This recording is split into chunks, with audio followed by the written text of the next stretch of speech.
kalau di grup motormu kamu jadi apa? Ketuanya? Ya saya pendiri. Kenapa namanya Lapendos? Siapa yang ngambil itu? Siapa Lapendos? Ya. Kepanjangan dari laki-laki pendosa. Terus kenapa kamu kabur ke Indramayu? Takut Pak. Takut sama siapa? Takut polisi. Kenapa nggak takut sama Gusti Allah? Takut Pak.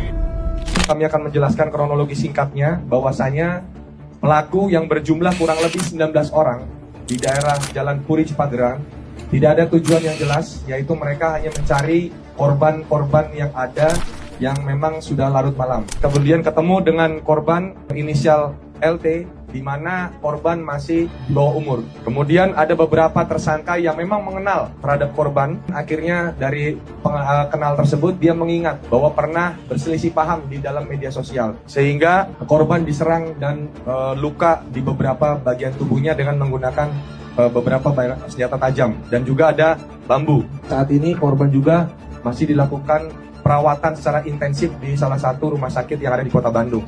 Dari hasil operasi kemudian berhasil ditangkap kurang lebih sejumlah 15 orang dari total 19 tersangka yang ada. Tentunya 4 tersangka masih dilakukan pengejaran lebih lanjut oleh Satreskrim Polres Cimahi dan juga dari jajaran polsek yang terkait. Ada 9 tersangka yang dewasa yang saat ini bisa kami tampilkan dan kami hadirkan, yaitu Saudara AH, Saudara MNF, MRP, kemudian Saudara GZ dan Saudara JE, Saudara PD dan Saudara MDA, Saudara DA, dan terakhir Saudara MR. Adapun untuk yang anak di bawah umur ada 6 tersangka, adalah Saudara RPA, Saudara MRF, kemudian YH, AM, kemudian Saudara DO dan DSA. Sampai saat ini para tersangka masih kita lakukan pemeriksaan lebih lanjut dan 4 tersangka lainnya masih dilakukan pengejaran.